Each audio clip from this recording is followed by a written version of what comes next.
Por que será que é importante termos a consciência de que Deus está nos lugares altos? Por que será que é importante termos a certeza de que Ele nos quer próximos? Apesar de nos lugares altos, Ele está perto, Ele está próximo, querendo companhia, querendo intimidade com cada um de nós. E quando nós declaramos que Ele está assentado em lugares altos, precisamos procurar compreender que a razão para Ele estar em lugares altos talvez seja para que nós ergamos o nosso olhar para Ele e não abaixemos o nosso olhar para os problemas. Quero convidar você a abrir a sua Bíblia em Josué capítulo 1. Nós vamos ler alguns versos no capítulo 1, do 1 até o 9.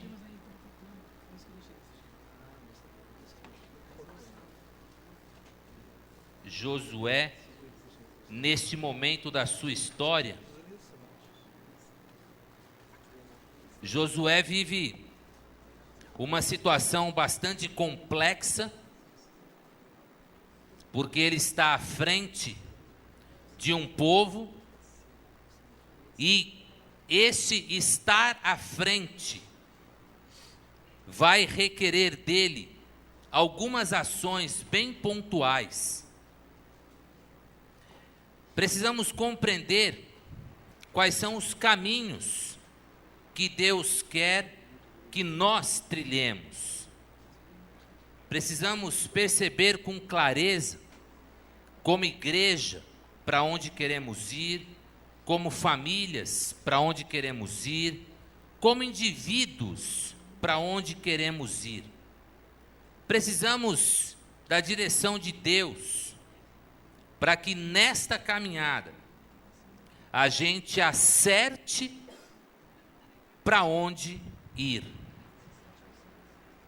Esse texto de Josué capítulo 1, nós vamos encontrar um desses momentos na vida do povo de Israel. O texto diz assim: sucedeu depois da morte de Moisés, servo do Senhor, que este falou a Josué, filho de Num, servo de Moisés, dizendo: Moisés, meu servo, é morto. Dispõe-te agora, passa este Jordão, tu e todo este povo, à terra que te dou e aos filhos de Israel. Todo lugar que pisar a planta do vosso pé, vô-lo tenho dado, como prometi a Moisés. Desde o deserto e o Líbano até o grande rio, o rio Eufrates, toda a terra dos heteus até o mar grande, para o poente do sol, será o vosso limite. Ninguém te poderá resistir todos os dias da tua vida. Como fui com Moisés, assim serei contigo. Não te deixarei, nem te desampararei. Sê forte e corajoso, porque tu farás este povo herdar a terra que sob juramento prometi a dar a seus pais. Então somente sê forte e corajoso, muito corajoso, para teres cuidado de fazer segundo toda a lei que o meu servo Moisés te ordenou. Dela não te desvies, nem para a direita, nem para a esquerda, para que sejais bem-sucedido por onde quer que andares. não cesses de falar deste livro da lei. Antes, medita nele de dia e de noite, para teres cuidado de fazer segundo tudo quanto nele está escrito. Então farás prosperar o teu caminho e serás bem-sucedido. Não te mandei eu? Sê forte e corajoso. Não temas, nem te espantes, porque o Senhor, o teu Deus, é contigo por onde quer que andares. Amém?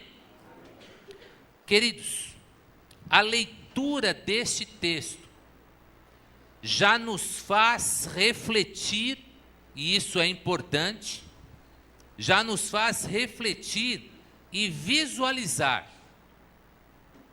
qual é a preocupação que o Senhor tem para com cada um de nós. A preocupação que o Senhor tem, e Ele externa isso nesse texto, a preocupação do Pai é ter filhos que caminhem na direção correta. A preocupação do Pai é conduzir os seus filhos nos caminhos que os levarão a lugares seguros, a lugares de bênção. Quando a nossa caminhada, ela é proposta, e aí cada um tem a sua caminhada, quando a nossa caminhada nos é proposta, nós precisamos ter consciência de que nós estamos diante de um Deus que quer ver a nossa caminhada terminar no lugar da bênção. Amém? Às vezes, entre o início da sua jornada e a chegada ao lugar da bênção, nós precisamos tomar algumas atitudes, ter alguns cuidados, para que no meio deste caminho nós não venhamos a perder o nosso foco. Nós precisamos manter os nossos olhos nos lugares altos, onde Deus está sentado para dar o diferencial, para dar o direcional, para dar a motivação que nós precisamos. Quem aqui já não viveu situações de estar com alguém que vai realizar alguma coisa, e quando a pessoa vê que você está ali, você olha, e aquele olhar já diz: olha, estou aqui, estamos juntos, vamos que vamos, e aquilo anima. Uma vez eu trabalhava na Universidade de São Paulo, e uma professora doutora ia defender a sua tese, e quando ela entrou, ela estava um pouco nervosa, e aí eu cheguei assim, educadamente, e perguntei para ela: posso lhe ajudar em alguma coisa? Ela falou: pode, o senhor quer defender a tese para mim? Eu falei: se a senhora me der o papel e me der 5 minutos para ler, eu posso tentar. Aí ela percebeu a grosseria: olha, desculpa, é que eu estou nervosa, meu carro trancou a chave, e eu tenho coisa ali que eu vou precisar e tal e tal. Eu falei: é por isso que eu estou aqui perguntando, porque eu percebi que a senhora está com alguns problemas e eu estou aqui para solucioná-los. Aí eu já tinha chamado o chaveiro, porque já tinham me dito que ela tinha esse problema, e o chaveiro é ligeiro, né? O chaveiro, né, nunca foi chaveiro a vida toda, né? Eu dei a descrição do carro, ele estava bem na frente do prédio, ele passou: esse aqui? Eu falei: ele mexeu, está aberto. Eu falei: legal, professora, está aberto o seu carro, pode buscar, tal. Aí ela ficou toda contente, mas eu fico imaginando assim, você que já teve essa experiência de banca, de trabalho acadêmico, ou de alguma situação que quando você vê um familiar, um amigo, já dá aquele ânimo. Queridos, Deus está sentado nos lugares altos. para você poder enxergá-lo. Então, o conselho que ele dá é simples: olha para cá. Não curve o seu olhar, não direcione o seu olhar para outro lado. Quantas vezes Deus falou aqui para Josué: esforço, tem bom ânimo, olha, seja forte, seja corajoso. Por que que Deus insiste nisso com Josué? A parada era dura, não era fácil. Josué vinha numa caminhada que não era de 40 dias, não era de 40 meses. Ele vinha numa caminhada de 40 anos, seguindo, ouvindo, obedecendo e vendo o seu líder, Moisés. Queridos, quando a nossa caminhada nos é proposta, nós temos que tomar um cuidado, que é manter os nossos olhos em Deus e não nos problemas. E talvez a fala de Deus ao coração e mente de Josué era no sentido de alertá-lo, porque ele estava talvez correndo o risco de olhar para o problema. Qual era o problema? Moisés, meu servo, é morto. Ponto. Estava claro o problema. O problema era latente. A dificuldade era notória. O líder morreu. E agora? Josué, assuma o seu papel. Josué, pegue o bastão e faça a sua parte. A do meu servo Moisés foi feita e foi cumprida. Agora é com você. O problema estava claro, a morte do líder.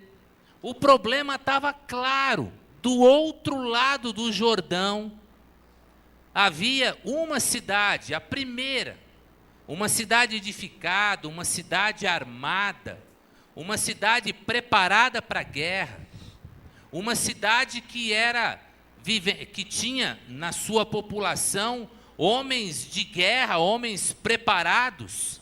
E o povo de Israel era um povo nômade que há 40 anos estava andando no deserto, sem nenhum preparo militar, e não tinha aquela coisa que a gente fica vendo em alguns filmes, que os super-heróis vão lá para os desertos e fica lá levantando pedra, e quando sai está forte. Não, era um povo comum, andando pelo deserto, cresceram no deserto, sem aquela experiência de uma vida militar, e caminhando, seguindo o seu líder. Tiveram algumas batalhas, mas não era um povo bélico. O problema estava claro, tinha uma cidade depois do Jordão, tinha o Jordão entre a cidade e o povo, o líder estava morto. Você percebe que coisas para tirar a visão deste homem, do Deus que ele adorava, para as coisas terrenas, era grande. Ele tinha coisas muito grandiosas na sua face, que poderiam impedir que ele olhasse para o lugar certo. Olhar para os problemas vai nos fazer olhar para baixo. Olhar para os problemas vai nos fazer olhar para o chão. Isso já vai nos colocar numa posição de falta de combate. Porque quando a gente se curva, nós estamos saindo da posição de atenção, da posição de estar atento para alguma reação. E muitas vezes, quando nós somos cercados por problemas tão próximos, como aconteceu no caso de Josué, o líder morre, havia um povo precisando de atravessar um rio, havia uma cidade guarnecida que precisava ser conquistada, e aquilo tudo vinha no coração de Josué de uma forma muito marcante, porque ele viveu a vida dele focada nesta verdade. Foi ele que 40 anos atrás disse: galera, espera um pouco, como assim? A gente foi na terra que Deus disse que ia dar aos nossos pais, a gente viu que a terra mana leite e mel, e agora 10 de vocês não querem ir porque tem inimigos e tem problemas para serem superados. Vamos, Deus vai nos dar a vitória, Ele prometeu. E o povo, não, não, não. Por isso a caminhada pelo deserto, pelos 40 anos que se seguiram. Quando nós tiramos o olhar do alto e inclinamos a nossa cabeça, o nosso corpo segue este direcionamento. Quando você pula numa piscina para fazer um mergulho, para onde você direcionar a sua cabeça é para onde o seu corpo vai. Por isso que algumas pessoas, não sabendo disso, quando mergulham, abaixa a cabeça, vai mais para o fundo e tem problema. Quando mergulhar, já direciona a cabeça para o alto, que é para lá que o seu corpo vai. Espiritualmente é assim. Por isso, o Senhor se assenta nos lugares altos, para ser visto, para que o seu povo olhe para Ele e compreenda o direcionamento que Ele quer dar. Quando nós tivermos que atravessar o nosso Jordão, e esta era a caminhada que estava proposta ao povo de Israel, eles não só tiveram que manter os seus olhos em Deus e tirar um pouco os olhos dos problemas, mas tem que ter uma outra visão que é parecida. Nós temos que parar de olhar os problemas, porque nem sempre você só desfoca Deus, mas às vezes, olhando só para o problema, você perde a chance de olhar para os novos horizontes. Quando você olha demasiadamente para os problemas que estão pertinho de você, você deixa de erguer um pouco os olhos e perceber que Deus pode estar mostrando novos horizontes para você. E se você ficar atrelado ao imediatismo, se você estiver preso àquela visão imediata da dificuldade que está diante de você, você não só perde o foco do alto, que é Deus, mas você perde o foco até da continuidade da sua jornada, porque você estanca o seu olhar e para. Por isso, quando pensamos em jornada, nós temos que pensar em trilhas e não trilhos. Já falei dessa diferença. Quando você estabelece a sua jornada em cima de trilhos, você fica preso a um roteiro, você fica preso a um caminho delineado, e se houver um obstáculo, você tem que parar. Agora, se você pensa na sua jornada proposta em trilhas, no momento em que surgir uma dificuldade, você tem a liberdade de contornar, você tem a liberdade de mudar um pouquinho o percurso para chegar no seu destino. Deixar a nossa jornada presa nos trilhos vai sim bloquear a nossa visão quando os problemas surgirem. No entanto, quando a gente pensa numa trilha, nós temos o alvo lá na frente, e Deus vai dando liberdade para que nós estejamos escolhendo os caminhos que nós vamos seguir até chegar lá. Há situações e situações. Deus pode propor uma jornada para você bem específica e bem objetiva. Jonas, vá para Nínive. Ponto final. Uma jornada específica. O que Jonas fez? Não obedeceu. Desviou-se do caminho, foi para o lado contrário, mas aí, graças à misericórdia e soberania de Deus, os seus propósitos não são frustrados. E Jonas foi para Nínive, onde Deus o mandara. Sofreu, teve dificuldades, por quê? Escolheu desobedecer. Mas, por outro lado, Deus pode dar alternativas para a nossa jornada de formas diferentes. Quando Deus chamou Abraão, Ele disse: sai da tua terra para um lugar que eu ainda vou mostrar.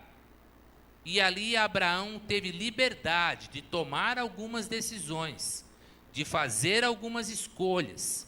E como tudo isso estava debaixo da soberania de Deus, as decisões tomadas por Abraão foram abençoadas por Deus e o conduziram para onde Deus queria conduzi-lo.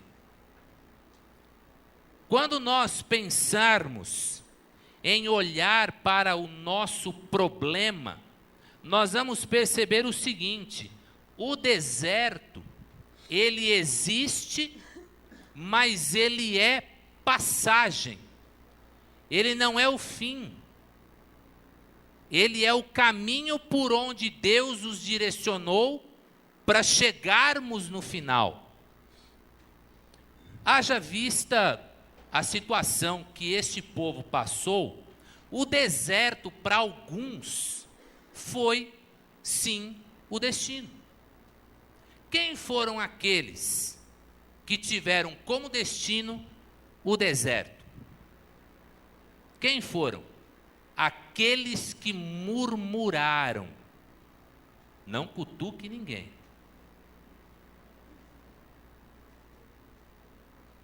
Ai dos que murmuram.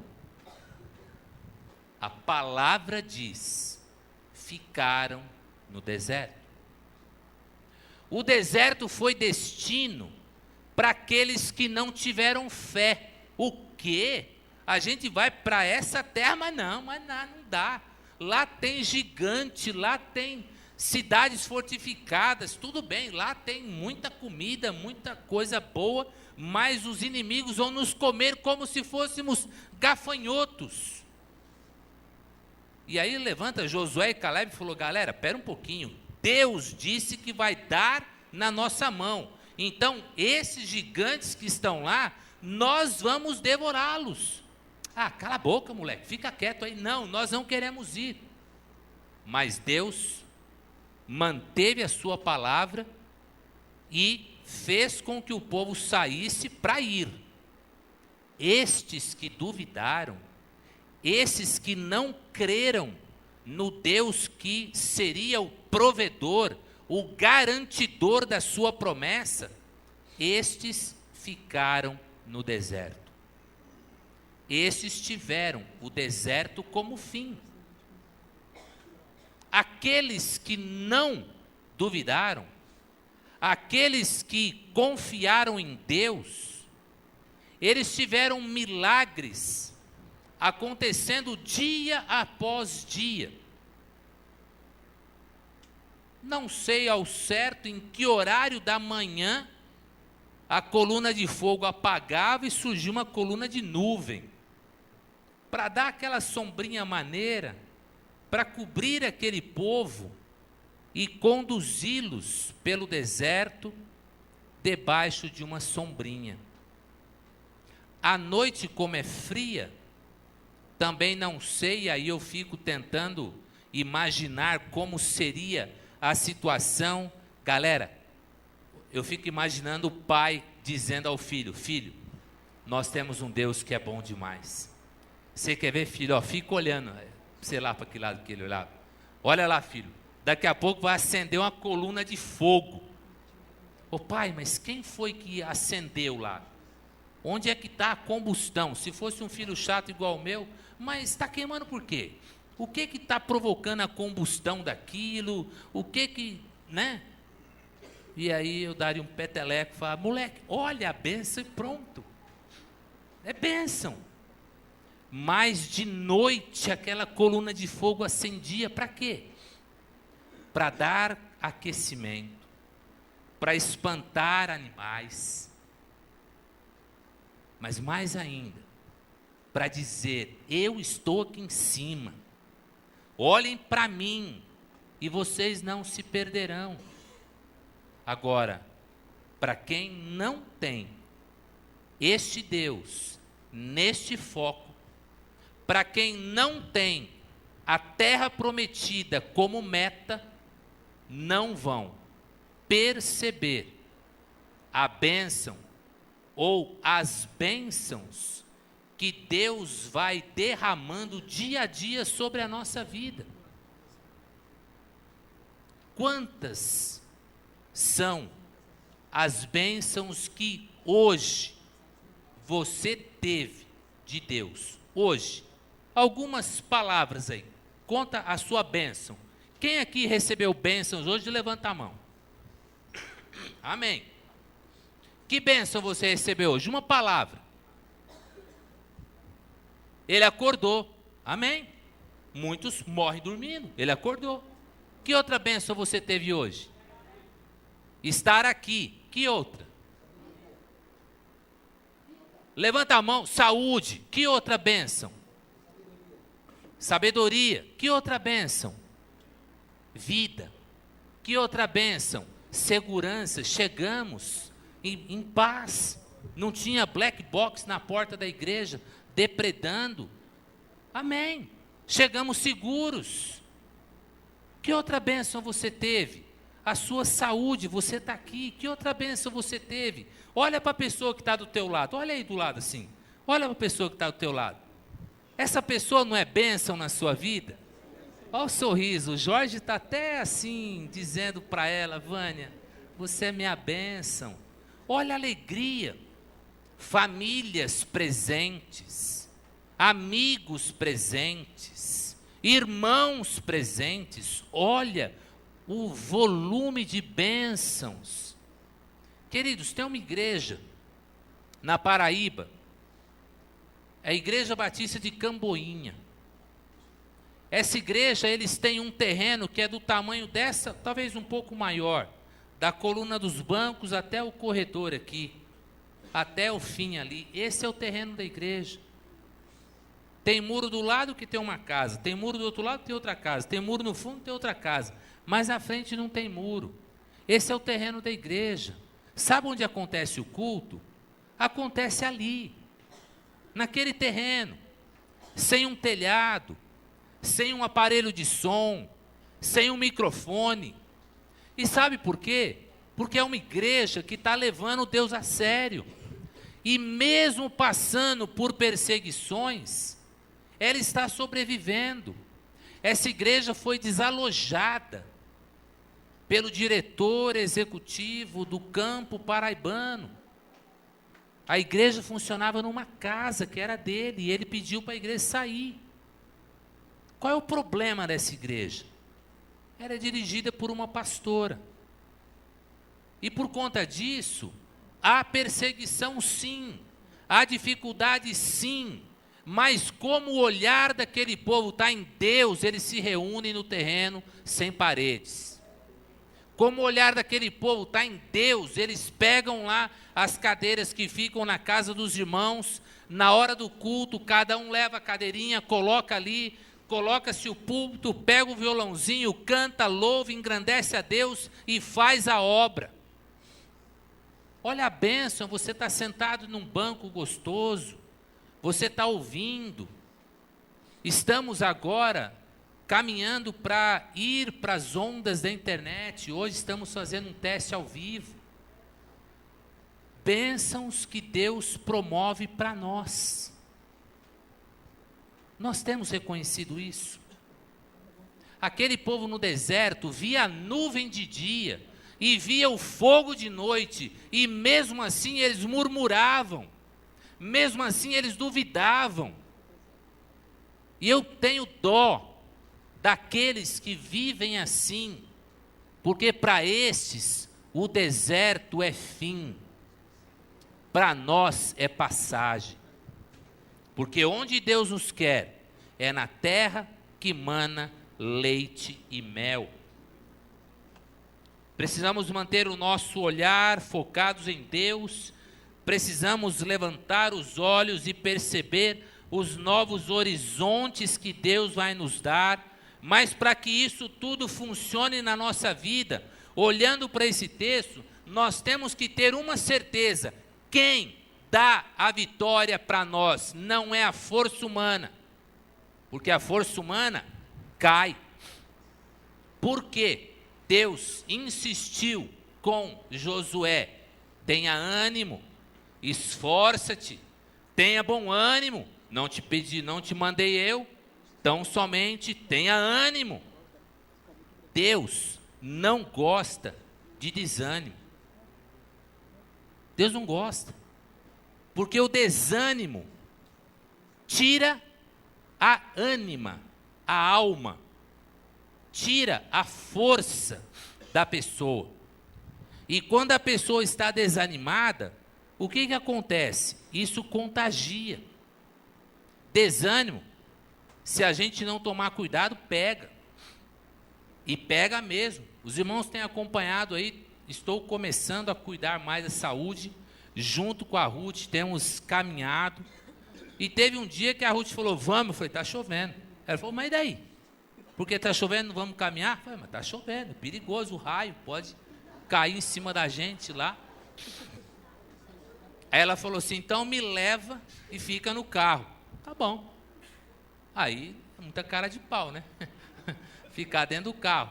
Saímos, Deus deu uma aberturinha assim nas nuvens, não choveu, demos ali umas 4 voltas e aí voltamos para o carro e glória a Deus.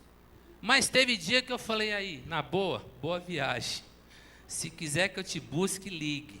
Não fui, eu estava cansado, estava desanimado. Este desânimo que Deus está chamando a atenção de Josué aqui, não é esse desânimo. É desânimo espiritual. Você já não pensou em pedir para parar o bonde para pular? Ou o contrário, você já não pensou em parar com a sua caminhada e pular no bonde para ele te levar? Quantas vezes o desânimo toma conta de tal maneira da vida da gente, que obscurece o nosso olhar, tira o nosso foco e nos leva para baixo. E é nesse momento que a palavra nos diz: mantenha o olhar em Deus, mantenha o olhar na meta. Você não foi feito para ficar no problema, isso é uma passagem, o teu lugar é onde a bênção está. Muitas vezes nós temos a tendência a não querer atravessar o Jordão. Nós temos a tendência a querer ficar do lado de cá. Mas quando a gente identifica que é Deus quem nos dá a vitória, aí a coisa muda de figura. Porque saber que a vitória vem de Deus nos torna mais corajosos. Saber que a vitória vem de Deus nos ajuda a enfrentar os gigantes. Josué e Calebe não eram super-homens, não eram homens com superpoderes, eles eram jovens e fracos, porque eram jovens ainda. Então, quando eles disseram: não, vamos enfrentar os gigantes que nós os venceremos, eles não estavam falando naquela coisa do mano a mano. Não, no mano a mano seriam gafanhotos, no mano a mano seriam destruídos, mas quem vai na tua frente é Deus. Quem vai à frente na sua batalha é o Senhor. não era ilustrativo. Golias era um cabra grande. Não era modo de falar. Davi era um dondoquinho pequeno. Quando o rei falou, rapaz, o negócio de luta é com você, é que o jeitinho de Davi era muito filhinho de papai. Cabelinho encaracoladinho, parecia um cordeirinho. E o rei falou, rapaz, eu precisava de um cabra mais macho. Conta-se que uma igreja tinha um ponto de pregação num determinado lugar no Nordeste, e que, eventualmente, quando o pessoal abria lá o trabalho, as pessoas maldosas iam lá e batiam nos crentes e expulsavam o pessoal de lá. E aí o pastor um dia falando, irmãos, vamos orar para que Deus levante um grande líder. Marcão, Pedrão, Edão, Lucão, Betão, né? Esses são da igreja, né? Que Deus levante. Aí levanta o irmãozinho lá, Jefferson. Irmão. Aí o pastor, não, vamos orar. E o irmãozinho lá, de idade, pequenininho, falou, pastor, eu posso ir, porque eu tenho tempo, tal. O pastor olhou para ele e falou, rapaz, com esse tamanho aí, não vai dar para falar bom dia, irmãos, que vai apanhar feio. Aí o irmãozinho falou, olha, eu sou aposentado, eu posso ir. Irmão, conhece o problema lá, que o pessoal briga, bate? Conheço, mas posso ir. Aí o irmãozinho foi lá, montou as coisas e tal, abriu a Bíblia dele, convidou algumas pessoas. Quando começou o trabalho, apareceu os valentões lá. Olha só, mais um líder, esse vai ser fácil, é o tamanho dele e tal. Quando o pessoal foi chegando, o homem tirou uma .40 assim da cinta, cromada, e disse o seguinte, aí galera, esse aqui é o Joãozinho antes de se converter, pôs do lado. Aí pegou na Bíblia, esse aqui é o convertido, vocês querem conhecer qual primeiro? Aí os valentões ficaram meio assim, ele pegou na .40 e falou assim, eu perguntei qual? O outro. Esse vocês esquecem, porque nem todo mundo pode andar com a .40. Mas, queridos, tem algo que é muito mais poderoso que uma .40. Nós temos um Deus que cria do nada. Nós temos um Deus que dá e tira a vida. Nós temos um Deus que dá e tira a força. Davi, quando enfrentou aquele gigante, Davi disse ao gigante, eu vou a você em nome do Deus que eu sirvo. Por isso ele foi vencedor. Aqui, Josué está sendo convidado a levar o povo à terra que mana leite e mel, em o nome do Senhor. E Deus diz isso, você vai levar esse povo à terra que eu prometi dar a seus pais, e eu cumpro aquilo que eu falo. Queridos, quando nós nos propormos a atravessar o nosso Jordão, a seguir a nossa caminhada, nós temos que prestar atenção se aquela visão que nós temos, ela é de Deus. Porque às vezes você pode achar que aquele é o caminho que Deus tem separado para você. Voltamos ao exemplo de Abraão e Ló. Quando essa família sai de onde estava e segue o seu caminho, num determinado momento houve um conflito interno, e esse conflito familiar se deu por quê? Não houve a observância da palavra de Deus do jeito que Deus havia dito. Porque Deus disse a Abraão, sai do meio da tua parentela. E quem ele levou? Um parente. Não obedeceu, lá na frente teve problema. E aí Abraão, com muita sabedoria, chega para o sobrinho e diz, filho, escolhe o lado e eu vou para o outro. Ou seja, a sinalização do lado a seguir, ela foi dada pelo sobrinho. E Abraão se colocou na dependência daquela decisão. A ótica do seu sobrinho lhe enganou.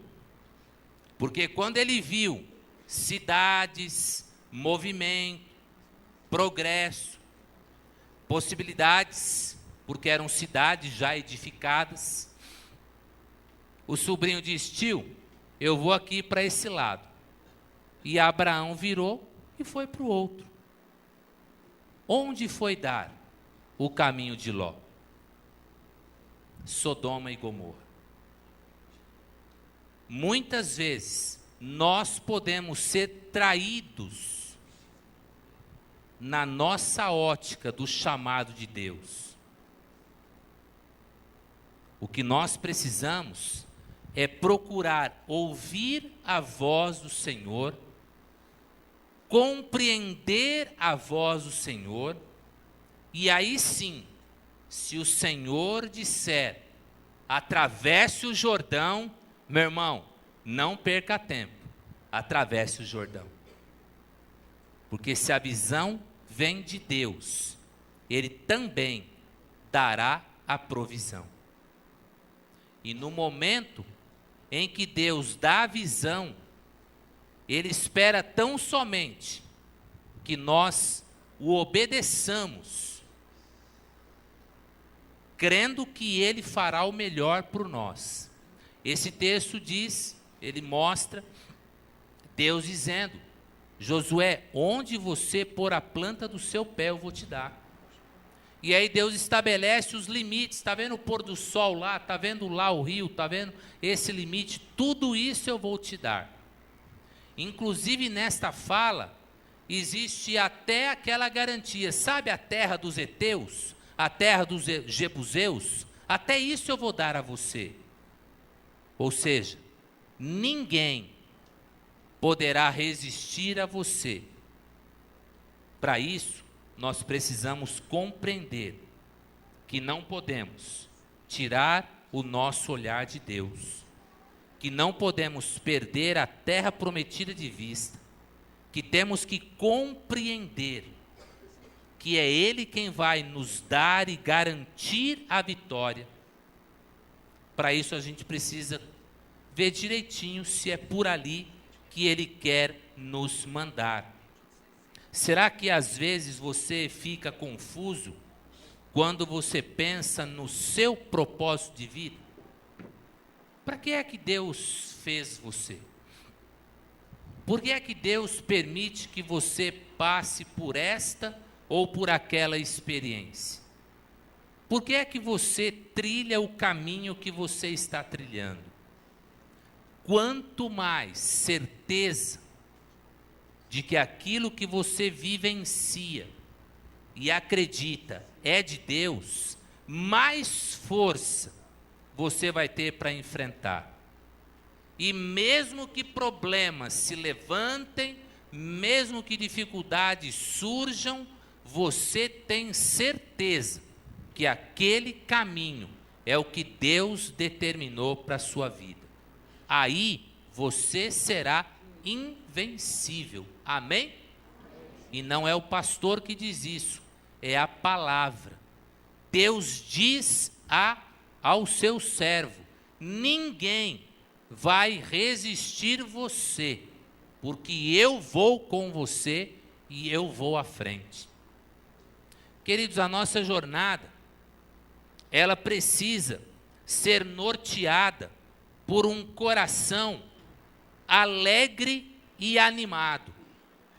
Por que um coração alegre e animado? Animado não só no sentido de alegria, mas animado no sentido de levantar o ânimo, porque este coração alegre, ele vai transformar a sua jornada. Pense, você vai passar pelo vale da sombra da morte. E a palavra vem preparando você para estas passagens. Ainda que eu ande pelo vale da sombra da morte, não temerei mal algum. Porque eu sou corajoso e valente? Não, porque o Senhor vai comigo. A vara e o cajado me conduzem. Vara e cajado, orientação e repreensão, punição e recompensa. Quem ama, corrige. Quem ama, chama atenção. E essa caminhada que a gente vai fazer com Deus, precisa ter um coração alegre. Sabe por quê? Para as pessoas, quando olharem para cá, perceber que aqui é um lugar de gente feliz. Eu fui a uma igreja uma vez, e na hora da oração, algumas irmãs se levantaram, encostaram na parede e começaram a orar. Deus, oh Deus. Mas choravam tanto. E eu fiquei perto só, olhando assim e tal. E aquela choradeira. E aí o dirigente lá na frente, Pai, oh Deus, Deus amado. Era uma choradeira que não tinha fim. Eu choro de alegria. Eu choro quando Deus mexe com o meu coração. Mas quando eu estou orando, eu não choro toda hora. Porque orar não dói, orar é legal. Orar eu estou conversando com o Pai. É claro que há momentos que o nosso coração fica contrito, a gente se emociona, mas quando as pessoas olham para dentro da igreja, o que elas vão encontrar? Pessoas cabisbaixas, pessoas com medo de um Deus punitivo, pessoas que estão ali para cumprir uma obrigação, porque senão pode acontecer algum mal na cabeça da pessoa. Não. Salmo 122, 1. Alegrei-me quando me disseram, vamos à casa do Senhor. Esta alegria de estar na casa do Senhor precisa nortear a nossa caminhada, porque senão teremos um coração entristecido, teremos um coração desmotivado e um coração que não vai enxergar o Deus que amamos, que está sentado no alto, para dar a direção, para mostrar o caminho e para animar a nossa jornada. Eu gostaria que você abaixasse sua cabeça neste momento. Quero convidar você a um tempo de reflexão.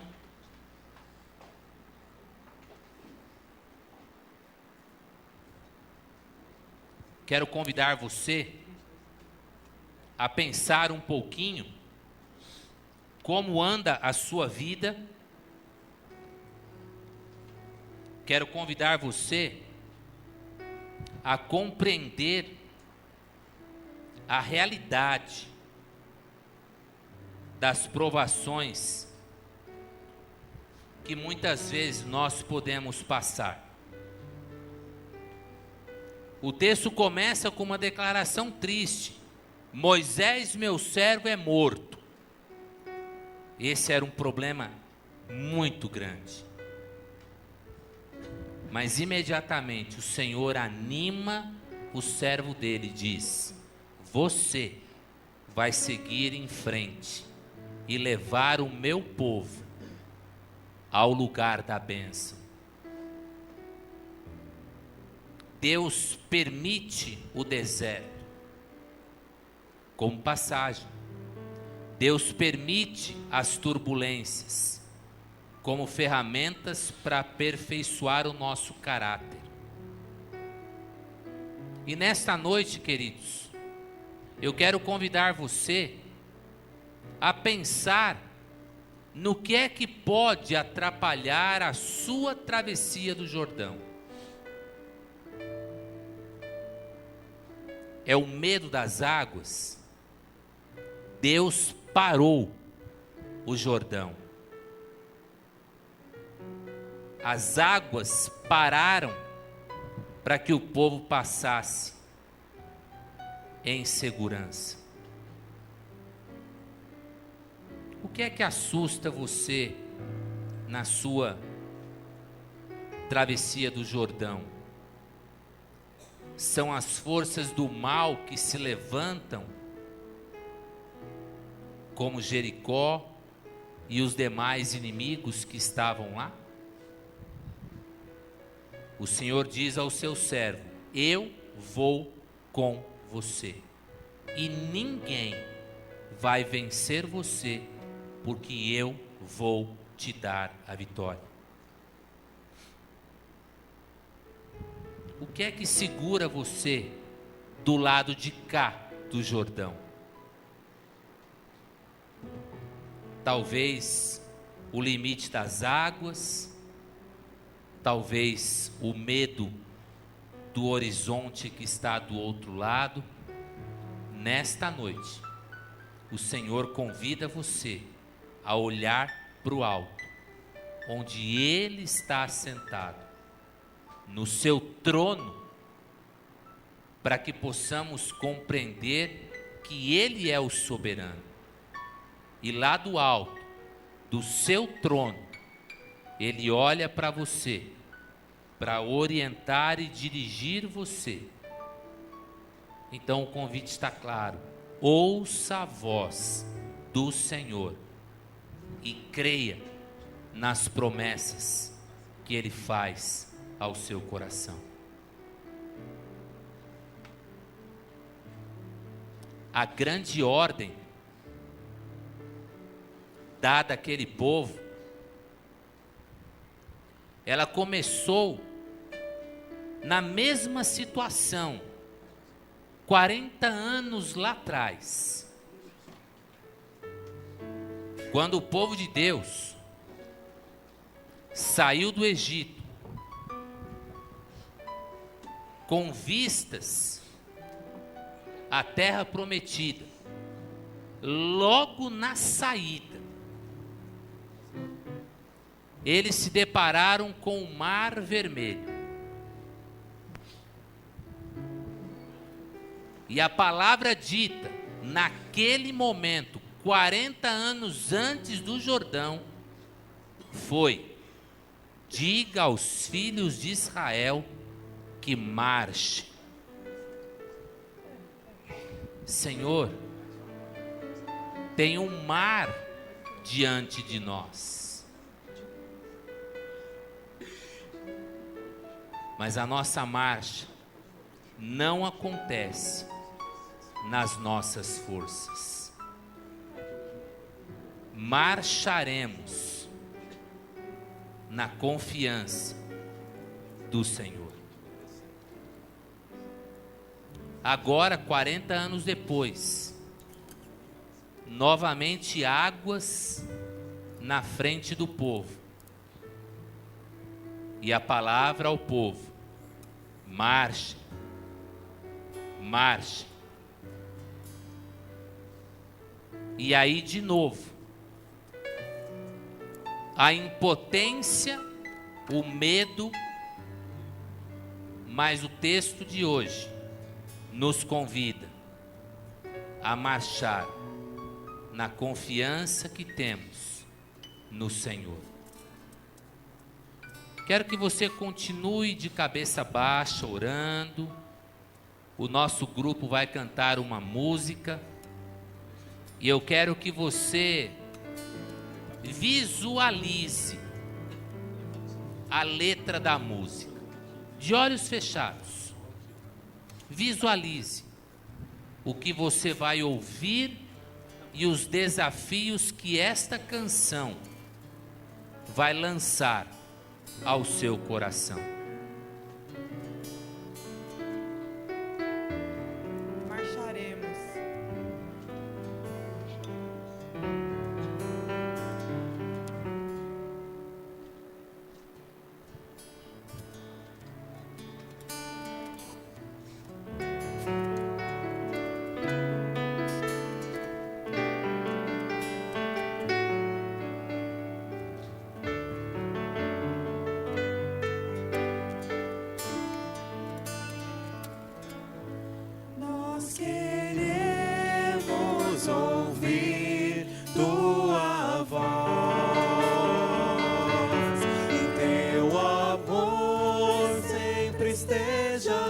entre nós.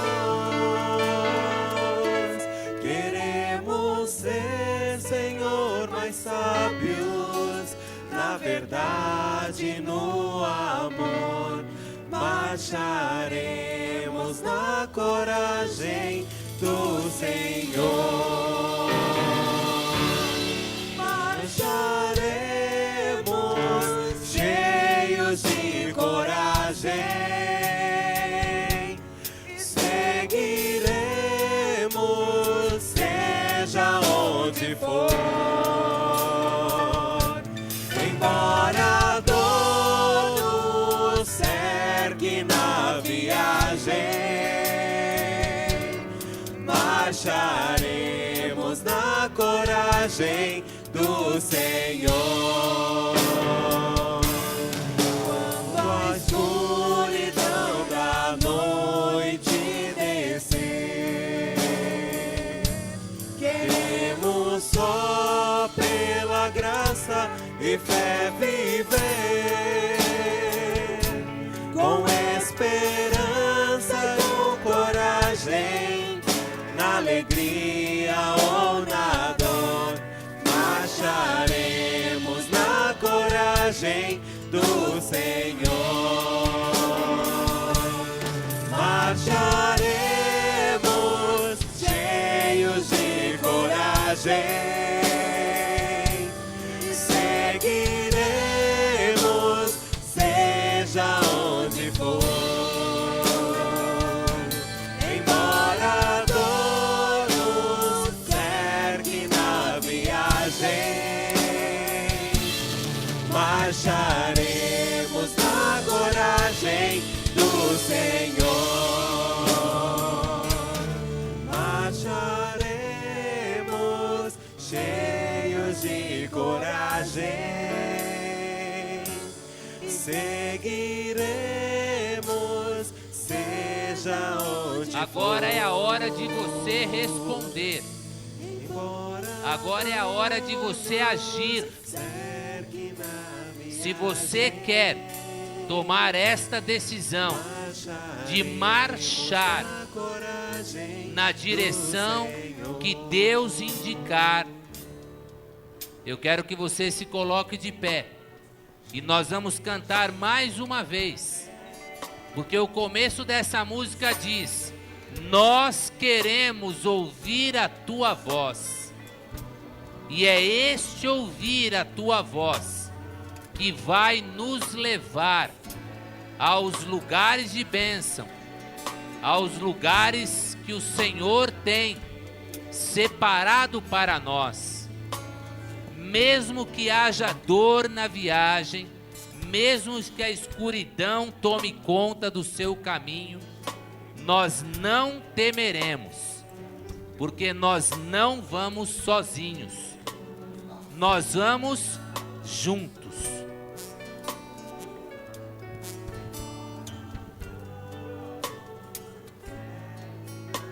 Nós vamos cantar mais uma vez essa música. E agora eu quero que você erga os olhos, que você olhe para a frente, que você olhe para o alto e declare: nós queremos ouvir a tua voz. Seguiremos, seja onde for, porque nós não marchamos na nossa força, nós marchamos na força do Senhor. E não vamos sozinhos. Você não vai sozinho.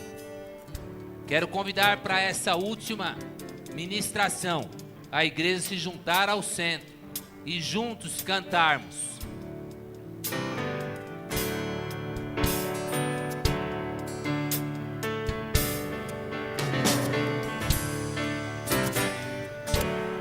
Nós queremos ouvir tua voz, que teu amor sempre esteja entre nós.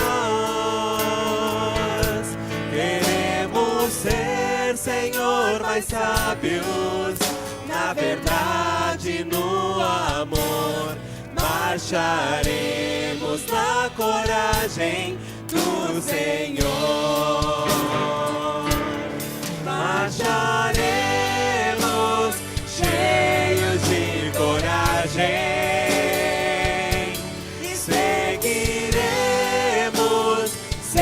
seja onde for. Embora a dor nos cerque na viagem, marcharemos na coragem do Senhor. E quando a escuridão da noite descer, queremos só pela graça e fé viver, com esperança e com coragem, na alegria ou na dor, marcharemos na coragem do Senhor.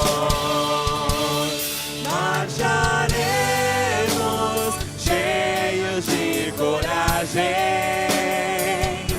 e seguiremos, seja onde for. Embora a dor nos cerque na viagem, marcharemos na coragem do Senhor. Seremos cheios de coragem, seguiremos, seja onde for. Embora a dor nos cerque na viagem, marcharemos na coragem do Senhor. Marcharemos na coragem do Senhor.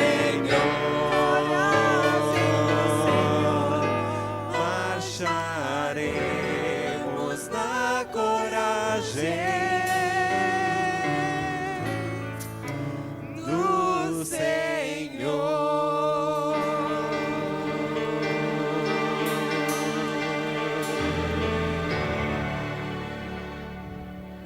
É assim que nós vamos marchar, juntos, fortalecidos uns pelos outros, crendo nas grandes maravilhas que o Senhor certamente